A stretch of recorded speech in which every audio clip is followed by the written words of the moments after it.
ನಿಮಗೆ invasive ductal carcinoma ಅನ್ನೋ breast cancer ಇದೆ. ಈಗ ಅದು ಥರ್ಡ್ ಸ್ಟೇಜ್ ಇದೆ. ಥರ್ಡ್ ಸ್ಟೇಜ್ ಅಲ್ಲ?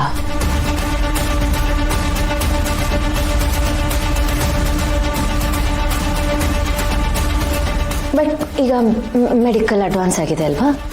ಕೀಮೋ, ರೇಡಿಯೇಷನ್, ಸರ್ಜರಿ ಏನಾದರೂ ಮಾಡ್ಬೋದಲ್ವಾ?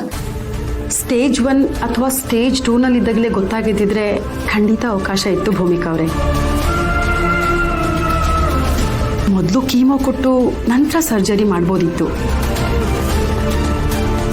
ಈಗ ನಿಮ್ಮ ಕ್ಯಾನ್ಸರ್ ಬರೀ ಬ್ರೆಸ್ಟಲ್ಲಿ ಮಾತ್ರ ಉಳಿದಿಲ್ಲ, ಹತ್ತಿರದ ಲಿಂಫ್ ನೋಡ್ಸ್, ಎದೆ ಭಾಗಕ್ಕೂ ಹರಡಿದೆ. ಜೊತೆಗೆ ನಿಮ್ಮ ರಿಪೋರ್ಟಲ್ಲಿ ಬಂದಿರೋ ಕೆಲವು ಬಯಾಲಜಿಕಲ್ ಮಾರ್ಕರ್ಸ್ ಈ ಕ್ಯಾನ್ಸರ್ ತುಂಬಾ ಅಗ್ರೆಸಿವ್ ಆಗಿ ಬಿಹೇವ್ ಮಾಡ್ತಿದೆ ಅಂತ ತೋರಿಸ್ತಾ ಇದೆ.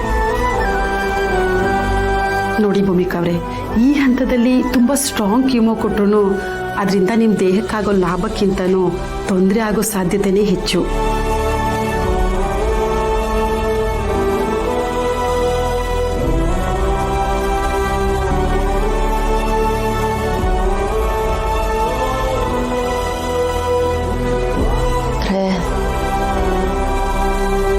ನನಗೆ ಚಿಕಿತ್ಸೆ ಇಲ್ಲ ಅಂತ ಹೇಳ್ತಿದ್ದೀರಾ? ಚಿಕಿತ್ಸೆ ಇದೆ ಭೂಮಿಕಾ ಅವರೇ, ಆದ್ರೆ ಕಾಯಿಲೆನ ಗುಣಪಡಿಸೋ ಚಿಕಿತ್ಸೆ ಇಲ್ಲ. ಇನ್ ಮುಂದೆ ನಮ್ಮ ಪ್ರಯತ್ನ ಏನಿದ್ರು ಕಾಯಿಲೆನ ತೆಗೆಯೋದಕ್ಕಲ್ಲ, ಸಾಧ್ಯವಾದಷ್ಟು ನಿಮ್ಮನ್ನ ಆರಾಮಾಗಿ ಸಂತೋಷವಾಗಿ ನೋಡ್ಕೊಳ್ಳೋದಿಕ್ಕೆ. ಇದನ್ನ ಪ್ಯಾರಿಯೇಟಿವ್ ಕೇರ್ ಅಂತ ಕರಿತೀವಿ.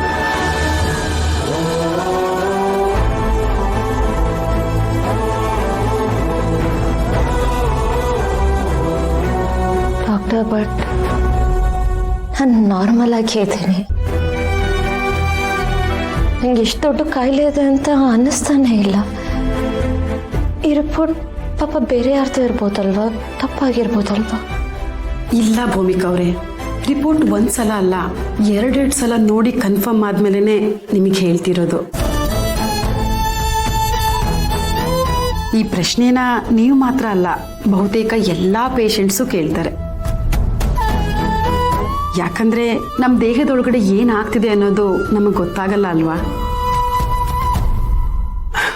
ಕೆಲವೊಮ್ಮೆ ಲಾಸ್ಟ್ ಸ್ಟೇಜ್ವರೆಗೂ ಹೊರಗಿಂದ ನೋಡೋದಕ್ಕೆ ಎಲ್ಲ ನಾರ್ಮಲ್ ಆಗೇ ಕಾಣುತ್ತೆ, ರಿಪೋರ್ಟ್ ಬಂದ್ಮೇಲೆ ಗೊತ್ತಾಗೋದು.